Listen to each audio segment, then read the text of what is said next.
there, spooky friends, and welcome to another episode of the Scaryish podcast. Woo! I'm Robin Grace, this is Adam Diaz. Hello. And I almost said our names wrong. But we are your lovely hosts for this show where we talk about interesting things. Indeed we do. In fact, this week we're going to be talking about interesting topics that were chosen for us by the wonderful patrons over at Patreon. Yep, and it's been a while since we've done one of those, and so I put up a poll that had a whole bunch of different options. There's a lot of options. What were the two that they chose? So, Robin did this thing this time, which was brilliant, where she did genres rather than like specific topics like Bigfoot or Nessie or whatever. So this time, what was chosen was an artifact out of time, which still seems kind of narrow, but I know Robin really had an idea of what she wanted, and a haunting / ghost. So that's the one I'm taking this week, and I actually found super good stuff on it. So I think it worked out really well. Thank you to all the patrons who voted in the poll. We sincerely appreciate and the for input. supporting us. Absolutely. Your support means the world. So I believe Robin's going to be going first. So go ahead and take it away. So obviously, we've discussed this week, our patrons chose it. And the out-of-place artifacts thing, or OPAs, is something that I've been wanting to do for a little while now. And it's kind of nice that I am actually going to get to do it because I don't know. I was just like, no, I'll put it off and I'll put it off and I'll put it off. And now I can't put it off anymore. So for the title of the episode, do you want me to just put OPA? No. Fine, be that way. All right. So OPAs are objects that just don't seem to belong in the era that they're found in. And these are artifacts that are historical, archaeological, or paleontological in nature. So it's pretty sciencey, I think. It's interesting because it's unusual and unconventional in terms of historical chronology. That's a word. That's a word. It just doesn't fit in the timeline. It doesn't belong really in that point in time. And there are things that seem to be too advanced for the time period that these things are dated at. And it's just things where technology didn't exist, materials weren't available, certain things like that make you go like, how was this there if they couldn't have made that or done that or whatever? The way she brought it up to me when she mentioned that's what she was going to be covering is like the example I use, like, so if they found like a cell phone in the 1800s, she's like, kind of, yeah. Well, there's so I'm not going to cover this one in this episode. I'm covering something completely different, but there's a computer, like a quote unquote computer, not an actual like Intel or something that was found, and it predates any type of technology, but it's able to calculate like the time and stuff like that. It's really weird. It's so weird. I don't know. I'll cover it in a different episode. Opa, too. Anyway, all right. So of course these things kind of fall under Ancient Aliens type stuff. And you know me, I love watching Ancient Aliens, but it's just really fascinating. And the items that are found or are said to be these out of place artifacts vary greatly in what they are, in what type of objects they are. And there's so many. There's like a pole in India or something that just has never rusted and it's made out of one material. It's really weird. But there's a whole bunch of different things. And a lot of people like to credit these out of place artifacts as maybe just people being ignorant to what they think a culture can do, or what a culture didn't have access to, or materials that they had access to, or like not believing that a culture had the knowledge to make these things. Like the pyramids. Like I always hear people like, aliens had to have built the pyramids. There's no way people could have done that. It's like, no, I'm sure they could have done that. Like, human beings are very resourceful. Yeah. They could have figured it out. Yeah. I've been watching a lot of renovating castles lately. Wow. And so they have to use a lot of this old school technology, like rolling heavy logs into certain places using those rollers, like they probably used in Egypt to make the pyramids. To move the blocks and all that. Yeah, exactly. Those that do support the existence of these objects, though, just want to believe in them so badly and want to just believe that this is what it is, and it's just something that is in the wrong part of history, you know? And I kind of want to believe that, like, these things that just are so oddly placed that you're just like, it's magic. I want to believe. So this week, I'm going to tell you, spooky friends, about the Ulfberht swords. And these swords are dated to the 9th and 11th centuries, and they were built so strong that experts just don't know how they did it. So the name itself is actually the name of a Frankish person, a person that's sort of like Frank. I don't know. They're from this area that is now France. Okay. So people think maybe it's the name of the inventor that maybe invented the way they made these swords or something like that. Though, because these swords were made for about 200 years until the end of the Viking Age, it's safe to assume that there were a number of people that knew how to make them, because there's no way this guy lived for 200 years, right? Right, he had to unless pass he down had that proteges knowledge. or whatever. Apprentices. Apprentices, is that what they're called? When it's a blacksmith, I think it's a blacksmith in this case, a swordsmith. All right, so technology... My information comes from World of Warcraft, so it might not be accurate. I just imagine Orlando Bloom in Pirates of the Caribbean, because he's a blacksmith apprentice, right? He looks nothing like Perrin Ibarra from Wheel of Time. That's also where I get my blacksmithing information from. I just know he makes like sick-ass swords in that movie. He makes swords. I don't know how sick-ass they are, but I'll take your word for it. I haven't seen it in a long time. Maybe we should watch it later. It's probably on Disney+. Anyway, you should sponsor us. Technology that was needed to make a sword this precisely wouldn't have existed until the Industrial Revolution, which was 800 years later.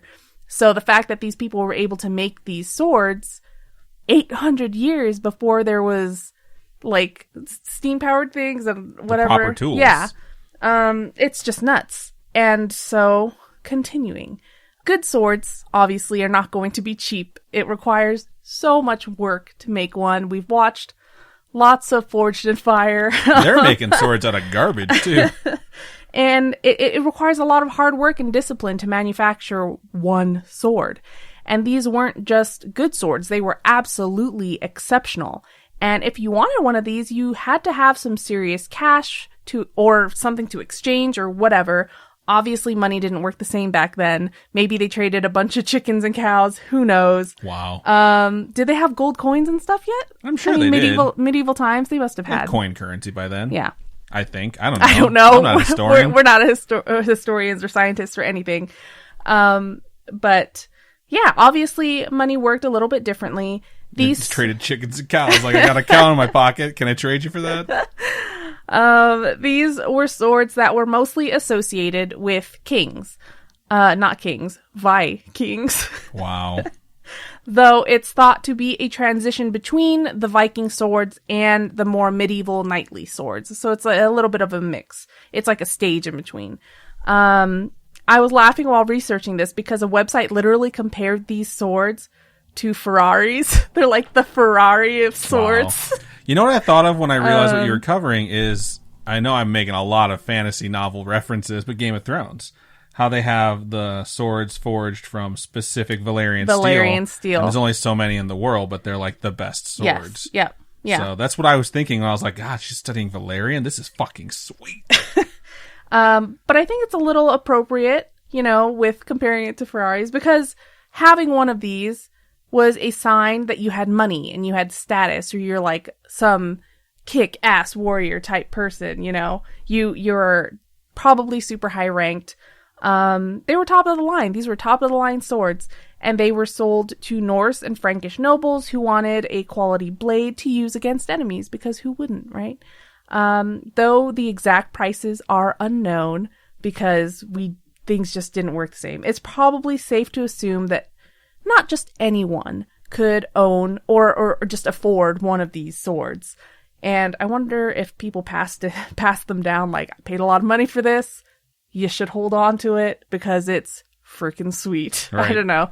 Though not much is known about these Ulfberht swords, it's thought that they were perhaps made in the Kingdom of Francia, an area that is now known to be like modern France and Germany. It's thought that this was where the best swords were made at the time, and that the Ulfberht brand might have been the ones to make them, like, because these swords just had these words on them, right? So they were like, that must be the brand. This is that type of sword. That's just what it is. I mean, don't swords typically have like an actual brand or a mark on their blade somewhere? I don't know. I'm talking about Hattori Hanzo swords from Kill Bill, but I've seen that in like actual swords, I think. So this brand of swords was said to be sharper, stronger, and more flexible than others. Something that could be a huge advantage in a battle because that's how they were fighting, right? They didn't have guns yet. So being able to withstand the battering of an enemy's sword without shattering and being able to be long lasting, that's what you wanted in a sword, because that's the difference between life and death for you. And supposedly these swords could cut through chainmail better than any of the competition. Wow. Yeah. So these were choice. Choice. The manufacturing of these swords used a process that was centuries ahead of its time, and used these conventional methods, like these methods that they had then. Even now, with more technology and blacksmithing processes, it's something that's incredibly difficult to replicate. People can't make swords like this, and we have fuckloads of technology now. Right. It's nuts. We almost have lightsabers. I hope. I like that you add I hope. Didn't someone make a lightsaber? Well, here's the thing. I'm going so far off the rails with this shit, but in the Star Wars canon of the universe, they say that proto-sabers came before lightsabers. A proto-saber is like a rod that gets superheated and that you use it as a sword. We have those. Like, people have actually been developing them to be carried, obviously not into battle or anything like that. We have guns. That's stupid, but the idea behind lightsabers is so crazy because those are so dangerous to just carry around. They're awesome dangerous. It's terrifying. You know, the scariest thing about a lightsaber to me is that they seem so light. Like, I think that's why they're called a lightsaber. It's because they're so That was lightweight. one of the worst jokes I've ever heard you make. You're welcome. Enjoy that pun, everyone. So what sets these swords apart from the competition was the distribution of carbon in the steel. And if I've learned anything from my materials class, steel is all about the additives and the amount of carbon that's in them, as well as like the processes used to harden them. And I don't know anything about blacksmithing, but I assume it's the same thing. I know you forge and you quench at some point, and depending on how the sword comes out. Yes, that's how you harden it and stuff like that. Right, it could need to be reforged and requenched. So it's funny because I totally thought you were going to have like a boner joke in there, like, yeah, that's how you get hardened. But I had my lightsaber joke, and I have enough shame in me to last for the rest of the episode. So steel swords were, and probably still are, made by mixing iron and carbon. And too much carbon in your sword makes it lose its strength and makes it become too brittle, but too little, and then it's too malleable, it's too bendy. And these swords were a perfect mix. They came up with a formula that was kind of out of this world. Get it? Like aliens? I knew you were going to bring aliens in. But this whole thing probably has nothing to do with aliens. I'm just not sure how they were able to do it. The fact that they were able to come out with this perfect mix of materials to make a sword that is both strong but still bends enough to be able to, I don't know, I guess when you're fighting, right, you're going to have the reverberation in your arm trying to hit stuff, but I guess if it bends, your arm's not going to hurt as much. I don't know. Somebody Somebody who actually fights swords should tell us. That would be so cool. Sword fights. Sword fights? Is that what it's called? Fencing might work too. I think it has to do with the fact that if your sword is in some way, shape, or form flexible, it won't be so rigid that when it takes a hit, it's going to have a chip removed from it. Yeah. It'll actually have some give to it so that it doesn't have to be, I don't know, constantly sharpened or eventually broken by fighting. Yeah. So it's thought that the Vikings may have borrowed some smithing techniques from the Arab smiths that used to create Damascus steel. So Damascus steel is steel that was made with like a wavy surface pattern. It's beautiful. Because we've seen it in Forged into Fire. People still have that pattern. And it was created by repeating the heating and forging process. And the Damascus steel is mostly used for knives and swords, most often seen in the medieval period. Obviously, people still try and do that now, but these were known to be tough, resistant to shattering, and capable of being incredibly sharp. So that's why they think like they borrowed some of those tips and tricks into their own design. The process involved trace amounts of a number of other materials, different minerals. Then you heat them together with iron and carbon. The Viking steel had no impurities in the metal at all. Wow. And to remove impurities to that level, the iron would need to have been heated to at least 3,000 degrees Fahrenheit, which is not easy. Medieval technology wasn't to the point yet where that is possible.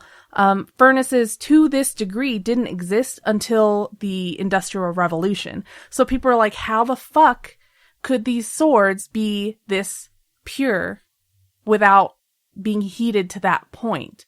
So because they couldn't heat things up to that point, they would either have had to, I don't know, magically have fucking super hot fire or hammer out all the impurities by hand. Right. Which would probably be why it's so ridiculously expensive. But even then, like, how do you get it that perfect just by hammering it out? Maybe the real secret is that they made like some sort of oven or forge that no one else had at the time, and maybe the secret just became lost over the years, like they kept it alive for 200 years, then eventually it was just gone. Maybe. And that's why they weren't able to create those swords anymore. The carbon content in these swords was also much higher, about 3 times more than other swords of the time. In fact, an archaeology expert, K. Chris Hurst, speaks of how the additions of some of these materials was done to create a certain, certain chemical reactions within the metal on like a quantum level. And it's like some sort of alchemy, right? Turning any material into gold or whatever. That's just one of the things alchemists can do, obviously. What else can they do? I mean, they can, if they have enough knowledge, they can craft the sorcerer's or philosopher's stone, depending on where you're from. But in a journal published in 2006, a study led by Peter Poffler at the University of Dresden hypothesized that certain materials added to the steel created these microstructures called carbide nanotubes that gave the surface of the sword its hardness. I feel like I haven't heard about these nanotubes until when I was an adult. So I don't know. I felt like those carbide nanotubes just came out recently. But maybe that I'm thinking of I've never heard of them. Maybe I'm thinking of the man-made like mesh. They were able to make like man-made carbon mesh or something like that. I don't know. But when I heard that, I was like, how's that possible? That's nuts. So for medieval times, that's pretty frick-frackin' magical. The thing is that any tests that used materials sourced from India or the Middle East or anything had nothing to do with these swords. These swords, the metal, when scanned microscopically and things like that, have none of these materials in them. So it's like, where did they, what did they put in it and how did they make them? It's just something that people still don't quite understand. So I think it's really interesting that people are still trying to figure out. They don't quite understand how any of this happened. It's thought that the steel may have been obtained through the Arab empires or India, assumed via the Eastern European rivers through traders. But like I said, the minerals and stuff that was added into it's like, we don't understand how that works. If these materials did come from as far as India, though, it would have been out of the ordinary, as global trade routes didn't particularly exist yet. It may have been when the Volga trade routes opened between Viking settlements and the Middle East. It's just like there's a whole bunch of things that are up in the air, because it was so long ago. It's a lot of wild pinpoint. Speculation on how they could have done this. At the time, European swords still used pattern welding, which is more of a forge welding called false Damascus. And this is a bit different because it's a bunch of different pieces of metal that kind of get pushed together. And all these different pieces of metal consist of different things. And they're forged together, twisted, and manipulated to make a pattern. But these are more for cosmetic purpose instead of strength. So you're making something that looks like Damascus steel, but it's not going to be as strong or as sharp or as whatever as the actual steel. Right. So I thought that was pretty interesting. Higher quality steel was mostly made after 1000 AD. So after the 11th century, which is interesting because this was in the 9th century, so 800 AD. So in 800 AD, they were already making these sick-ass swords. Huh. So the fact that it came after, like higher quality swords really came after, this whole thing was really before its time. There are only about 170 true Ulfberht swords left in existence. Wow. It's so long ago. How do you expect something to sit around that long? I guess, I don't know. If they're truly magical, they'll last. Oh God. A hand's gonna come out of the water and have one just holding. Wow. But you gotta be Merlin. Or King Arthur or it's whatever. King Arthur, I think. The Lady of the Lake, right? Yeah. I haven't read up on my Arthurian legend in a long time because, I don't know, you watch a lot of really crappy, like, WB TV called Merlin, where they just sort of change, like, everything about the Arthurian legend. Great. The show is so bad. Merlin is so fucking good. Frickin' bad. You know what's bad? Your TV. I hate everything you watch. Okay, name something that I watch that you hate. Yeah, that's what I thought. You just want to insult me because I insulted Huskers. Merlin. Huskers is awesome. Fuck you. Many of these swords were found from having been left in the graves of fallen warriors. So they're buried with their swords, right? And that's how they've been able to find these. And they're all in this traditional Viking style. They're long, double-edged blades with a straight crossbar over the grip. They also have the name Ulfberht stamped onto them. So it is on it. Okay. Yeah, it's on the blade. And it kind of has like crosses on either side. Like, yeah, let me add a little bit of, You know what I mean? It's like... And a little bit of, Oh my God. One on each side. Then on the other side of these swords, there would be like an inlaid geometric pattern. Kind of like a braid of some sort type thing. Apparently, this was some heavy branding. They were like, you want a fancy sword? You gotta have this. Boom. It's like how Louis Vuitton has like LV all over its shit. You know what I mean? There were also swords that had similar geometric patterns, but no inscription on them. But as with any luxury brand, you're gonna have the cheap knockoffs and the cheap imitations. And these swords, they just weren't made using the same techniques. And you could tell. Even now, when people are finding these swords, even if they have the inscriptions on them, by scanning them with their new technology that we have, probably not new, we've probably had it for a while now, but they can scan these swords and see their composition. And so they can tell, like, this is just not as good as the OGs. For something that meant life or death, these cheap knockoffs really did have deadly consequences.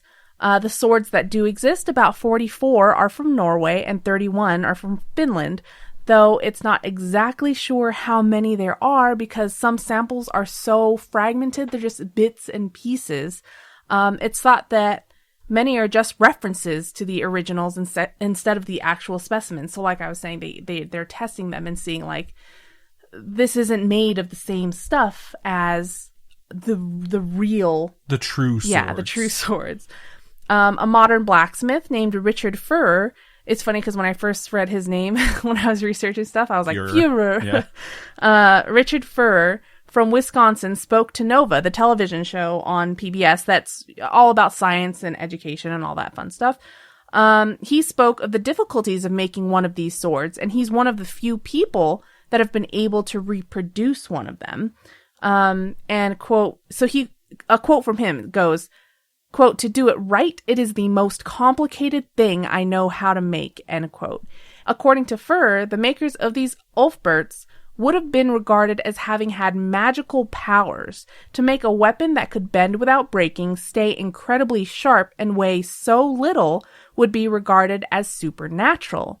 He himself spent days of continuous work to make a sword similar, not even like on point. It's just as close as he could possibly get it. He used medieval technology when he did it, and according to him, he had to use it in ways he had never expected to have used it before. Any small mistake would have ruined the entire process. I don't know. The whole topic is pretty historical, but also interesting because either these people were genuinely, they either genuinely discovered this new way to create perfect Valerian-like steel, right? Nice. Far before technology existed to do so, or they were wizards. Okay, they're just you're a wizard. It's like they had these skills that nobody else had because it's just so out of left field that they could make such pure metal. Would you say their skills paid the bills? I'm sure they did because those I would swords hope were so expensive. Yeah. And it all just really makes me want to watch more Forged Fire because that show is awesome. I would like to see them do more challenges where it's not make shitty knives out of these golf clubs. It's like, here's the best things you could ever be provided. Make something fucking sweet. Yeah. But that guy who's always just like, it will kill. It will kill. is terrifying. He's terrifying. But yeah, it's absolutely nuts how hard these people work to make their swords and knives and things like that. And the fact that people in the medieval times, they didn't have computers and TV and stuff. They didn't have YouTube to tell them, like, this is how you do it. They made these swords with, I don't know, they had to create fire, 3,000 degrees Fahrenheit to make these swords and get all the impurities out of them. These were like top notch in 800 AD. Yeah, that's fucking nuts. It is absolutely impressive. And I just think it's a really cool thing. I don't know. People are still looking into these swords and how they're made. And I find it absolutely interesting that it has boggled so many people. So you would say that this is an artifact out of time? Yeah, it's an out-of-place artifact. Out-of-place artifact. That just sounds like something Or maybe it's Upa. That just sounds like something that Dr. Jones is trying to recover and bring back because it belongs in a museum and it's out of place. I actually think it's Upa. Out-of-place artifact. Out-of-place artifact? Yeah. The actual name for these types of objects are out-of-place artifacts. I thought you made that up. So no. That's impressive. That's good to know. Super interesting. I can imagine having such an advantage over other people if you had a sword that was super amazing and didn't bend and didn't break and didn't dull. But you still had to be a decent swordsman. So eventually that sword would find its way into the hands of the best swordsman. And maybe that's how some people became famous back then. It's because it was a super talented person with the super best sword. So who knows? It's really cool how rare they are though. I kind of want to see one now. I can't wait to see the pictures that we're going to post on Instagram. So good stuff. Yeah. Thanks. Your turn. Cool. So before we move into my topic, we're going to take a quick commercial break.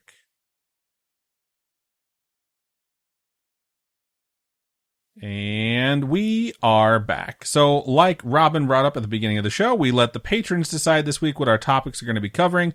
And to refresh your memory, what was chosen for me was a haunting/ghost, which I took to mean either or. I wound up finding a topic that led me to, I kind of actually wound up finding a ghost that led me to my overall topic of a haunting, or really just kind of a really haunted location. Not so much haunted by ghosts, but haunted by the things that have happened in life.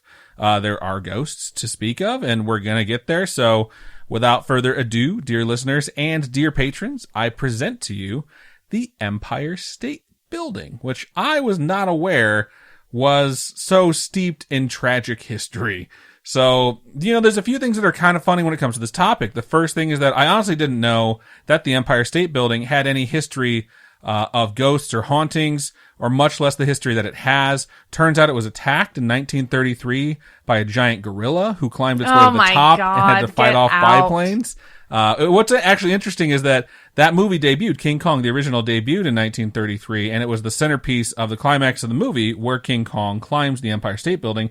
It was only 2 years old at the time. Really? But it was already so important. It was such a big thing that it winds up being this thing at the end of the movie. So wow, that's something that I found really interesting. The second thing that I was thinking about is I literally just read an article last night and I had no idea what I was going to cover today. but I read an article last night about how people are studying, like scientists are legitimately studying this thing that happens, this urge that people get, like happy and healthy people get when they're on the ledge of something incredibly high. And that's called l'appel du vide, which translates to the call of the void. And it's quite literally the sudden and sharp rise in an urge to jump. No way. And it's described by so many people that when you stand on the ledge of a building, on the ledge of a cliff, if you're mountain climbing, you feel this urge to jump. It's not like you feel this urge to kill yourself, but you feel like you want to jump. And yes, that is some serious foreshadowing of what we will be covering. I've never had the urge to jump. I am scared of heights. I'm scared of heights. So it's something where it's like, if you're too high and I'm like, oh yeah, there's no way I live past this, then I don't get as scared. But if and I'm close enough to the ground, I'm not that scared, but there's an area in between where I get very nervous and I just can't look down. I don't like looking down when I'm real high up, except for when I'm in a plane. If I'm in a plane, then I'm whatever. If I'm in a plane, I'm like, oh yeah, if we fall, well, I'm dead. So, like, that's your logic? I just dismiss it outright. Okay. Yeah. Oh man. Okay. So I will say right now, though, this is a trigger warning on this topic for suicide. It's nothing over the top or gruesome. But it's definitely very prominent in this story. So keep that in mind. The third thing I will bring up is that I thought it was funny that we just watched a documentary on Elisa Lam and the Cecil Hotel, which are topics that we've covered in the past. I believe both of those topics we've covered. And in that documentary, they do touch on the history of the Cecil and how, as a hotel, it's sort of been a hub for human misery. And the circumstances of that hotel's creation around the time that it was created, around the Great Depression, its particular location within Los Angeles, are discussed. And when it comes to why things never got better, it just never really happened. And it really seems tragic because tragic things keep happening there. The Empire State Building, at various times while I was researching this topic, really began to remind me a bit of the history of the Cecil Hotel. And although it never really reached that level, there are certain points where you're like, wow, I feel like if this would have kept up, the Empire State Building would have just as tragic of a history as a hotel like the Cecil Hotel. So, that said, before we dive into the ghosts, which won't be too far removed, let's dive into the history of the Empire State Building itself. So, the building is a 102-story skyscraper in Manhattan, New York, in case you did not know. It's a lot of stories. It stands 1,454 feet tall from base to tip. That does include the antenna on the top of the building. Its construction began on March 17th, St. Patrick's Day, 1930. Just so you know, there used to be a Waldorf Astoria hotel there.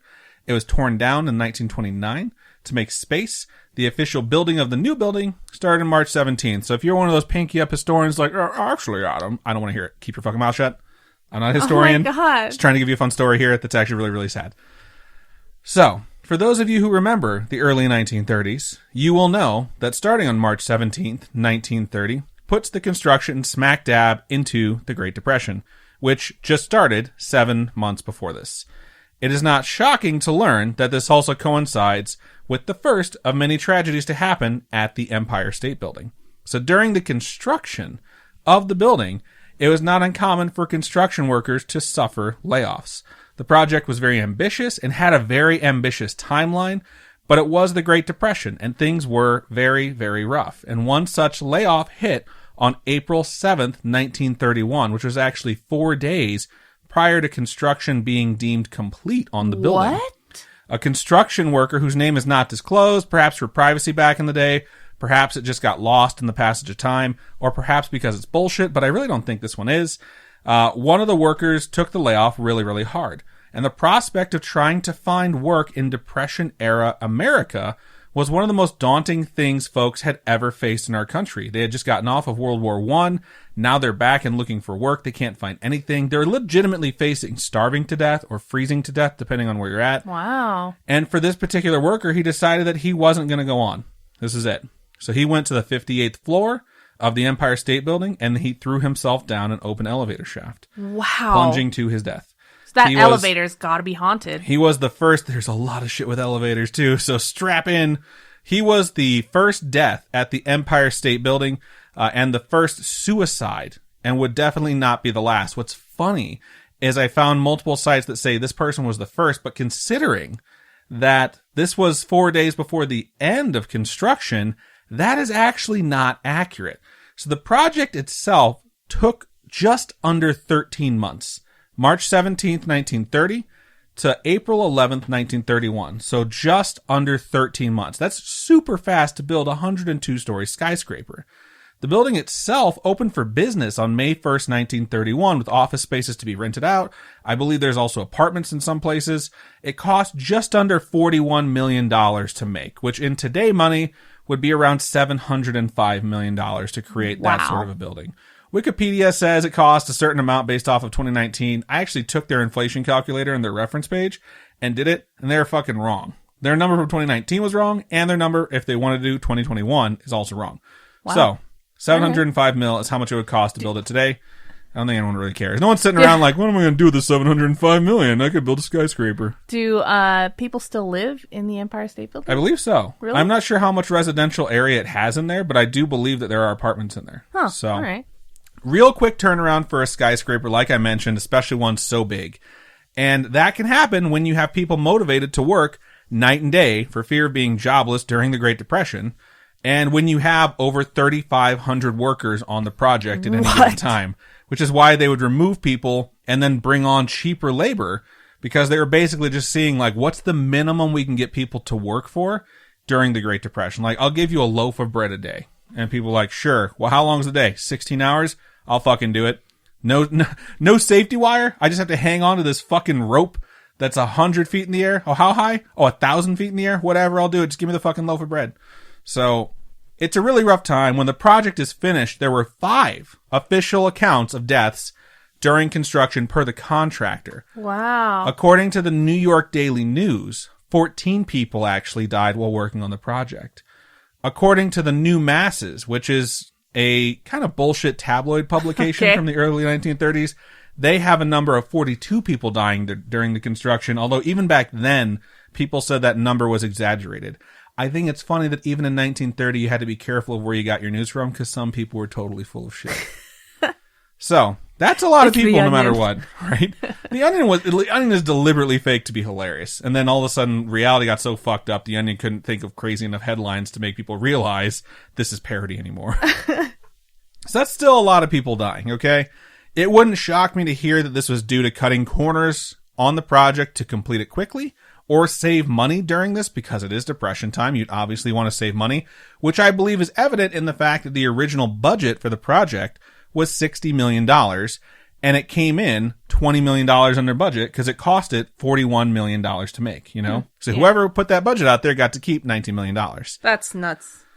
When it was officially complete, it had become the tallest building in the world, taking that title previously held by the Chrysler Building, which is also in New York.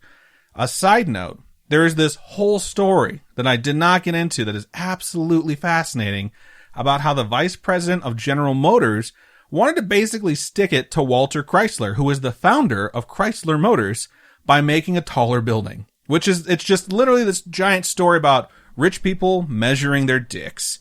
But it is fascinating. So despite the petty reasons for its origins and being the tallest, it would hold the title of tallest building in the world for 40 years. Wow. It was the World Trade Center North Tower being completed in 1970 when it was finally dethroned as tallest building in the world. Side note, the World Trade Center did not last long as the tallest building in the world. The Sears Tower, also now known as the Willis Tower, it'll always be Sears Tower to anyone who grew up in Chicago in the 90s. It took the title from the World Trade Center in 1973 and kept that title for 25 years until 1998. What's in 1998? Some other place was built that was like 7 feet taller. And then since then, there's been multiple places that are built. What's really crazy, if you look up tallest buildings in the world, they all incrementally by a few feet get taller, and then maybe 10 feet. And then between like 2000 and 2010, I don't know where the Spire is, whatever the tallest building in the world is now. Is it the one in like China or it's something? 3 times taller than the next tallest building. What? It's insanely tall. It's horrifying to think of if you're afraid of heights. So I also want to say, side note, it was pretty cool growing up in a place where like day trips on holidays or whatever was like, we can just go to the city and go to the top floor of the world's tallest building. Like as a kid, I used to do that shit all the time. Really? It was awesome. Yeah, we used to go to the Sears Tower all the time. Oh. So lots of major construction projects do have deaths involved in them. Around this time especially, the Hoover Dam, for instance, was built in 1931.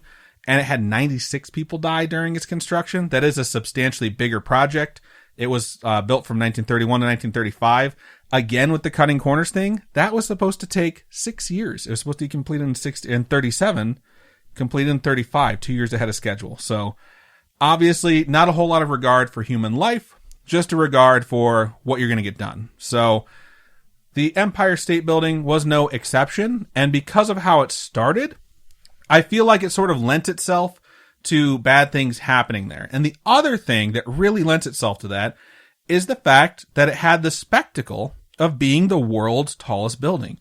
It drew substantial amount of tourists, not just outsider tourists, but local alike that wanted to see this new building that was part of their city, part of New York City. And unfortunately, being so of note, definitely had quite a few folks that were looking to end their life in a really rough time, targeting the Empire State Building as the place to do it. You know, it's a way where people kind of romanticize and coordinate their own endings. And I think people saw this as, that's how I'm going to do it. Like that brand new building, like that shining beacon on the hill that shows like how well off some people are. I'm going to fucking throw myself off it and teach them all a lesson. And we're going to see that going forward. Okay. So trigger warning starts now. I already gave it before. It kind of activates now. I'm not very gruesome on these, but let's just get into it, all right? So 1932, November 3rd, a man named Frederick Eckert was on the 102nd floor, which is the upper observatory. He jumped a gate, which was for letting in passengers off of blimps and other dirigibles, and he jumped, landing on the 86th floor observation deck roof. The 86th floor is the normal observation deck. They don't usually let people onto the upper, the 102nd. They had a drop-off for people from dirigibles? Yeah, let me get to it. Oh, so, my gosh. This guy jumped from 102, landed on the roof of 86, and died there. So he fell 18 stories, not the 102 he was going for. He's reportedly the only person to ever jump from the 102nd floor. Side note, the antennas that you see on all the super tall buildings that were built back in the day, most of them were built like that because those are specifically for the purpose of docking blimps and other dirigibles so passengers could disembark. Because the idea was air travel is going to be all about blimps. It's like, that's how you're going to do it. It's basically like the boat of the sky. You're going to take it nice and easy and you're going to float across the sky. You don't really have to worry about crashing because you'll just gently come down. No one has to worry about airplanes. Until they explode. And then, you know, everyone saw what happened to the Hindenburg in 1937. Yep. And they're like, fuck that. So a lot of things still have antennas for communication's sake. So it's not like that really got scrapped, but a lot of the early buildings had antennas specifically like, that's where you dock the blimp. So that's 100% true. Suicide attempts eventually just become a regular thing at the Empire State Building. So 1935 saw the first suicide from the 86th floor observatory, one Irma P. Eberhardt. And it's really morbid, but there are so many suicides here that they kind of started to keep track of statistics like how far they fell and where they landed. Shut up. And it's really horrible and macabre. And I suppose when being in charge of keeping the official record of such a thing, one of the only ways to handle it is by letting like mere statistics for morbid curiosity stand out rather than the tragedy. Because I mean, it would probably eat you up inside to know how many people were dying there because there was a lot. Irma herself fell 1,029 feet and landed on a marquee sign. That's what made her stop. So, like, think like the sign that would be outside a theater, you know, telling you what's going to be on the big screen. And that's what she landed on when she died. December 16th of 1943 saw a William Lloyd Rambo jump from the 86th floor and land on the busy street, luckily not striking anyone. It was December 16th, man. This is downtown New York. Oh, it was probably like so busy. People were going around shopping for Christmas, and they bore witness to this incredibly gruesome scene of this guy jumping off and making contact with the ground after 86 floors of falling. And some time went by without a recorded suicide, as far as I can tell. And I imagine the folks at the Empire State Building were just relieved. And then they heard a really big noise. Oh my God. The day was July 28th, 1945, and it was 9:40 in the morning. World War II had been over for just a little bit over 2 months. So this must have come as a shock that I can only imagine put them back into a state of fear that had hung over the United States for the last 4 years, if not longer. And earlier in the day, something had happened. What had happened is a B-25 bomber plane piloted by Lieutenant Colonel William Franklin Smith Jr. had been approaching Newark Metropolitan Airport in New Jersey. He had flown along with 2 other folks from Bedford Army Airfield in Massachusetts, and they just wanted to be on the ground. They requested permission to land and were denied, and they were notified that there was, quote, zero visibility. It was a very, very foggy day. No. For whatever reason, God, okay. Lieutenant Colonel Smith just decided he was going to land despite zero visibility, and as he was landing, he passed the Chrysler Building, which meant that he needed to turn right to make his approach. But instead of doing that, he needed to turn left. I'm not sure how many people are going to be flying through New York in a plane, but you turn left at the Chrysler Building to go to Newark. You turn right to go, you guessed it, to the Empire State Building. He knew that, but he was disoriented because it was zero visibility, and he turned the wrong way. He crashed into the Empire State Building at 9:40 a.m. between the 78th and 80th floors. There were between 50 and 60 sightseers on the 86th floor observatory at the time who witnessed a fucking plane fly into the building. The crash... New York does not have the best luck. No, the crash set the building on fire, first of all. One of the engines shot through the building and exited the south side on the other side of the building and kept going one full city block, where it dropped 900 feet and landed on the roof of a different building. That's some Donnie Darko That stuff building right there. caught fire and was destroyed. Wow. It was an art studio. The second engine and part of the landing gear flew into the building and through an elevator door, colliding into the elevator shaft before collapsing. Whoa. Grand total, 14 people died during this, the 3 on the plane and 11 civilians in the building. While this event is completely a true story, this next part is so unbelievable. I have to tell you before I get into it that it is 100% true and confirmed. An elevator operator named Betty Lou Oliver was in an elevator car on the 80th floor when this took place. The impact with the elevator shaft from the debris from the crash caused her to be thrown out of her elevator car because her elevator was its doors open on the 80th floor, like waiting for someone to get in. When the fireball from the explosion basically ripped through the elevator shaft, it shot her out of her elevator and threw her into the 80th floor.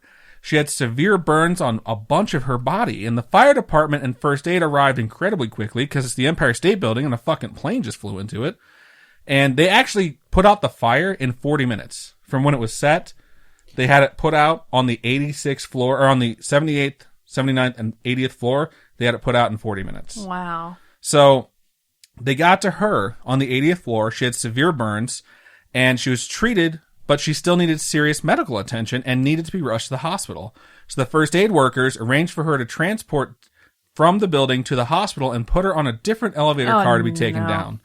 So the elevator car descended 5 floors to the 75th floor, where the cables for the car snapped.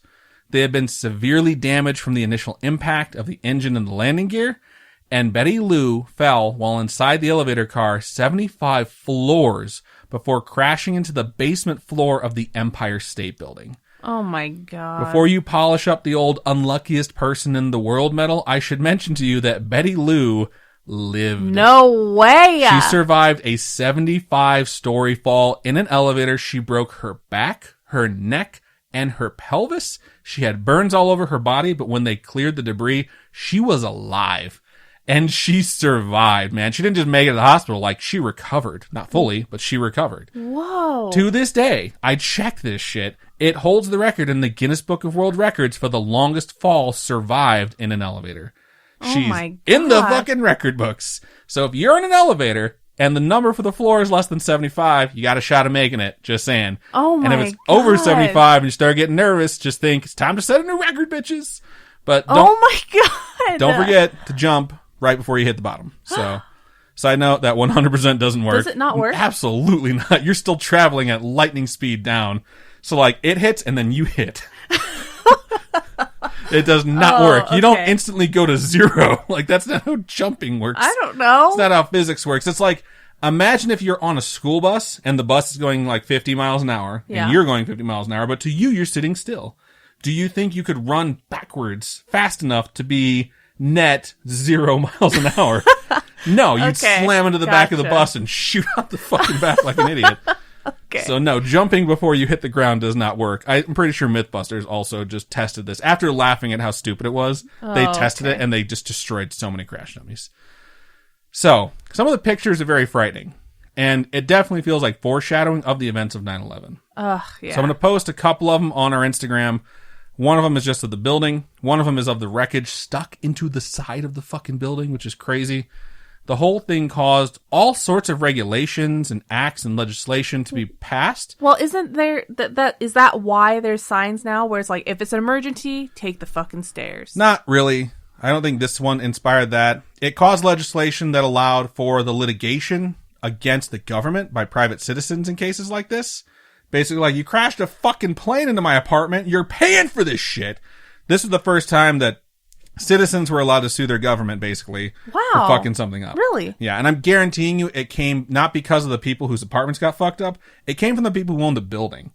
Because it cost like $1 million worth of damage. Wow, so that's nuts. They put it in, and it was so prominent in the argument when they were saying this legislation needs to be passed. It was so that it could go forward at any time and people could sue the government if the government was responsible for damage to their property or their person. And they retroactively included a clause that allowed anyone who suffered from this particular incident to sue the government. Wow. Not another, but this one. Retroactive. They're like, anyone, okay, for this one only that happened in the past, sue the fuck out of them. So that definitely inspired a lot of change when it came to, also, in New York City specifically, you can't go below 2,500 feet. So they put in a lot of stuff to make sure this would never happen again, because it's like, let's build the buildings taller, and then a fucking plane hits it. They're like, shit! Like, the planes need to fly higher! So they made it official that you can only fly as low as 2,500 feet in New York. Or if you're traveling over New York, I'm sure all that shit's changed by now. It is so windy outside right now. Yeah, it's very, very bad outside right now. So, almost a year later, to the day, another plane collided with the 86th, or I'm sorry, another plane nearly collided with the 86th floor observation deck on a low visibility day, but managed to maneuver away. Why? People are fucking dumb. This was a private plane. They never even identified who it was. What? Yeah, they're like, someone almost fucking hit us. And they're like, who was it? Oh, the plane. So. Oh, did they not have the, like, transponders and all that shit? I'm sure they could have tracked it down, but it just sounds like someone was flying around, decided to get too low in the city, and almost hit the fucking building yet again. So, September 27th of 1946, a year later, a Marine who was suffering from what was called at the time shell shock jumped from the 76th floor of the Empire State Building and killed himself. At the time, people did not know what to make of troops returning home from World War II that didn't seem right, that seemed different, that were not able to reintegrate into the society that they left, or had severe anxiety or depression as a result of the war. The fact that they didn't have, like, any help for people with PTSD blows my mind. They had the term shell-shocked, which was basically just a label to slap on a veteran or an active duty military member to let people know, like, he's fucked up, stay away from him, can't trust him. And in present day, we know this condition to be post-traumatic stress disorder. Something that is very real and very horrible, and definitely not helped by treating the person like they're to be avoided or that they're broken. And side note, suffice it to say, like, all mental issues aren't helped by doing that to anyone ever. So don't fucking do it. Don't be dumb.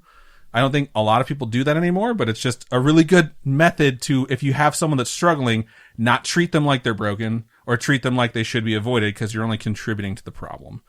So 1947 is the year that really makes an impact, not literally, on the Empire State Building. So because there's been too many things. Because someone literally made an impact. On May 1st, the possibly most famous incident would occur. I'd like to remind you, May 1st was the day the Empire State Building opened. This is the 16th anniversary of the Empire State Building officially being opened. Okay. A woman by the name of Evelyn McHale would head to the 86th floor observation deck. Moments later, down on the ground floor, a security guard in a parking lot of the Empire State Building would hear one of the most horrible noises I imagine that has ever been made, and it's the sound of a human body impacting with the roof of a car. In this case, a limousine. The roof would completely crumple in. under her weight because Evelyn McHale jumped to her death like so many others before her.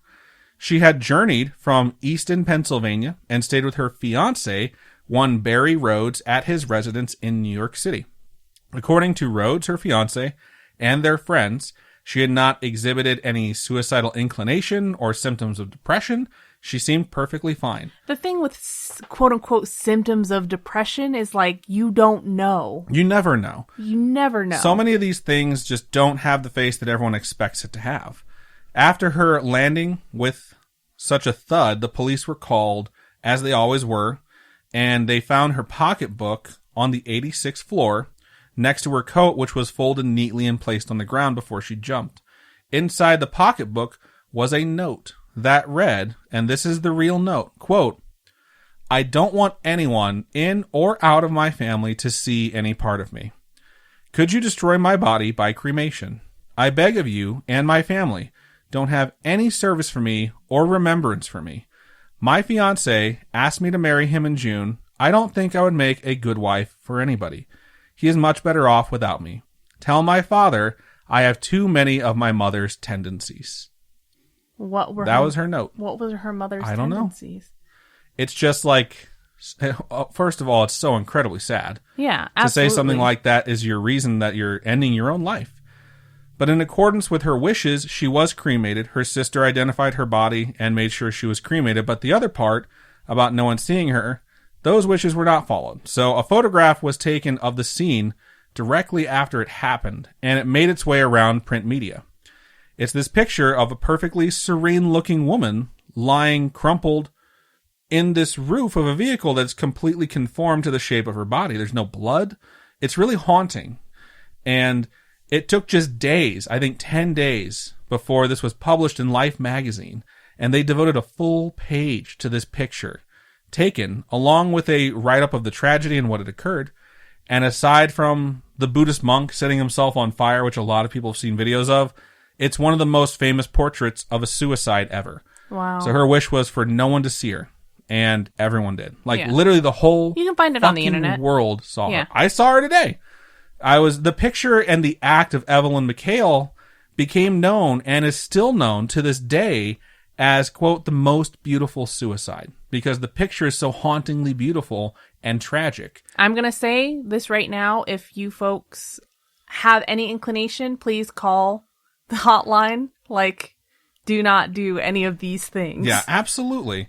A title so sickeningly haunting that it only matches the tragedy of the picture perfectly just makes my heart break, man. After seeing this, I thought, this is the first thing I saw, actually. This picture was the first thing I saw that made me think wow, that's horrible. And I learned more about her, and I learned some of the stuff that I'm about to go into, which is her being seen on the 86th floor of the observatory.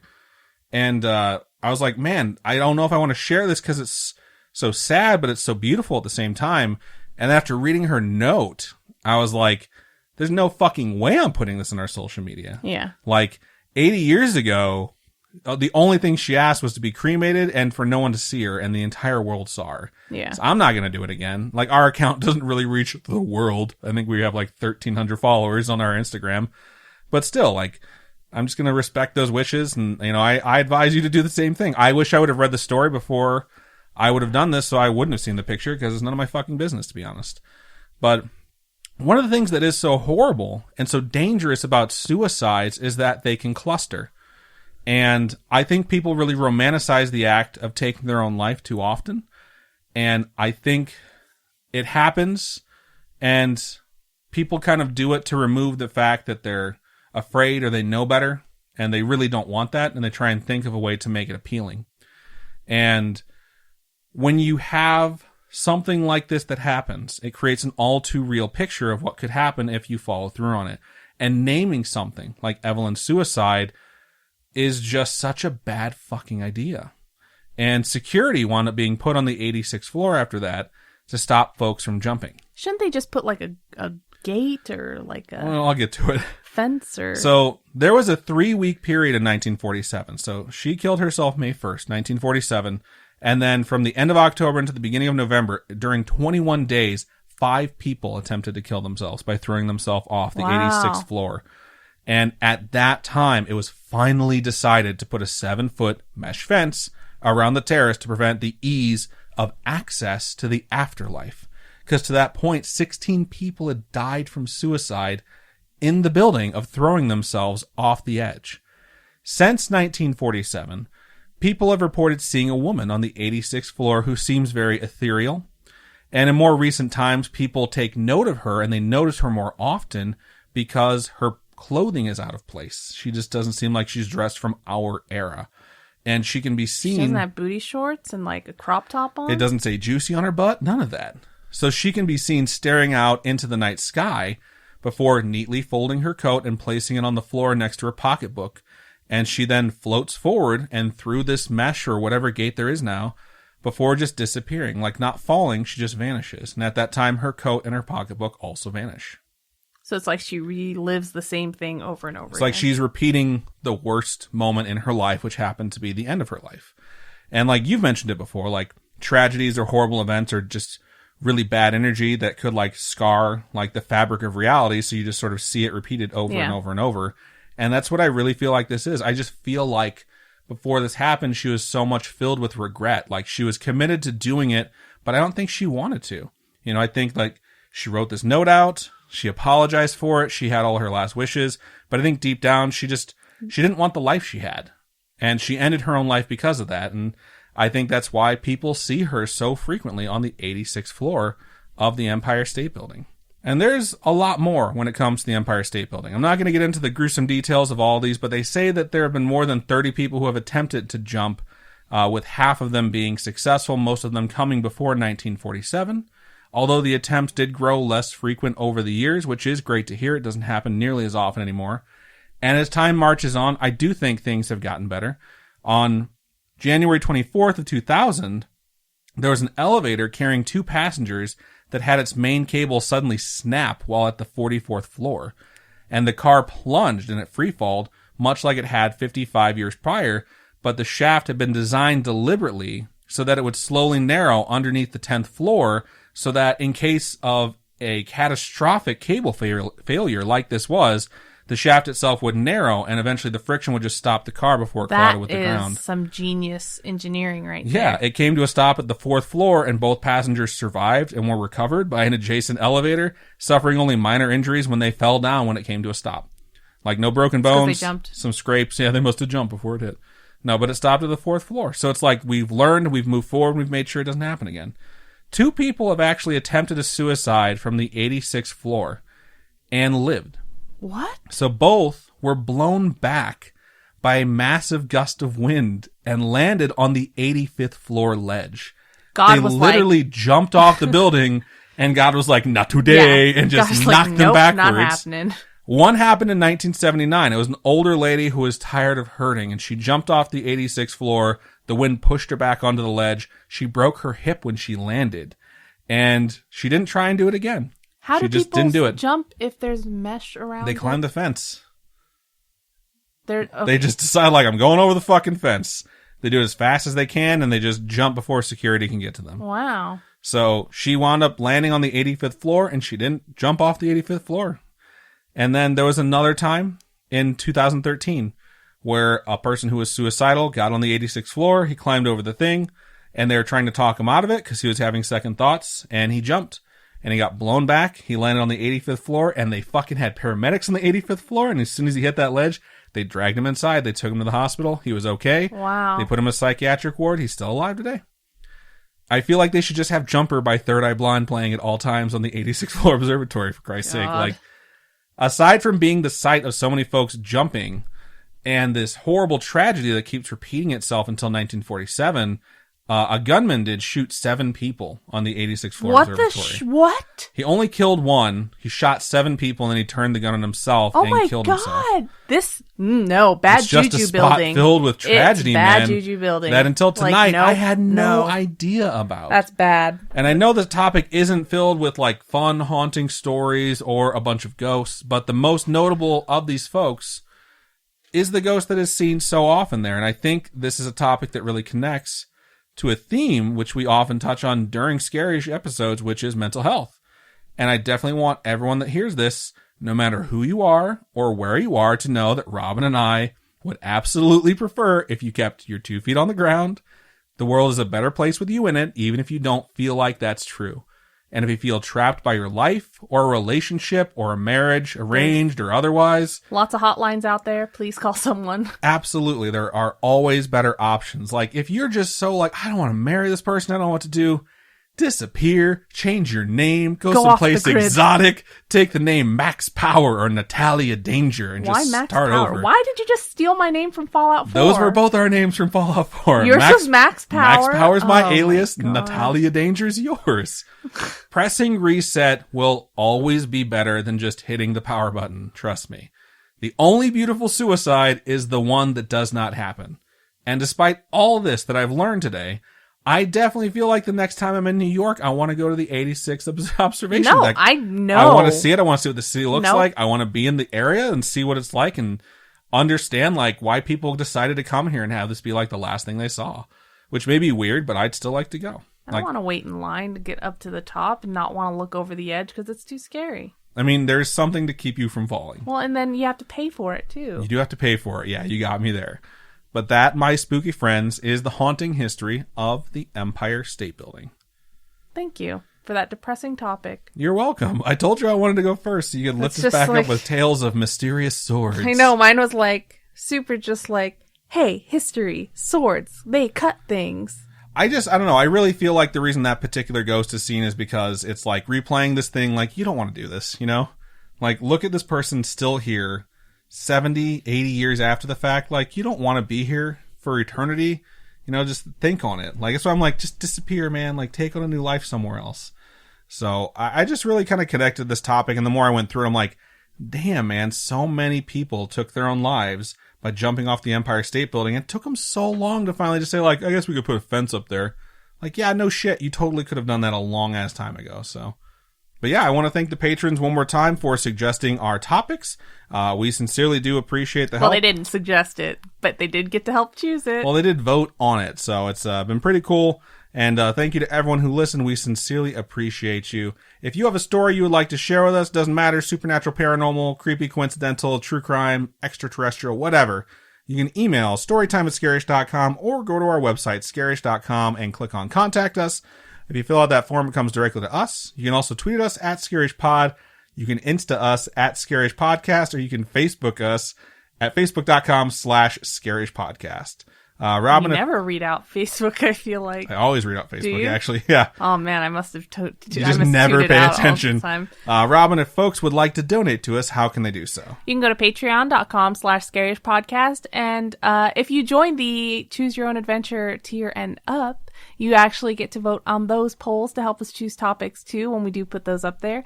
We also have physical merch tiers and things like that. If you want to check it out, they are monthly tiers, so it's like a subscription type thing. But if you're not into the monthly subscription, you can also do one-time donations at ko-fi.com/Scaryish podcast, and all your donations go to helping us upgrade our studio setup, keep us going, keep us making stuff. You folks are the ones that keep us motivated. So. Do you dare say keep us creeping on? Yeah. Indeed. Keep us creeping on. We appreciate all of you That's sincerely. how I feel the older I get. Right? More like creaking on. Seriously. Jesus, my joints. Robin and I were going to go downstairs and we're like, all right, I'll stand in front of Robin just so she doesn't fall down the stairs, just in case if she does, I'll be there to catch her. And so we step and sink. We took the first step. And you see like crack, pop, like our knees and shoulders, like we're so old. So anyways, thank you so much for listening. And Robin, go ahead and sign us out. Oh, I already said keep on creeping on. Just say it again. Oh, keep on creeping on. And if you're like us, keep on creaking on. And we'll see you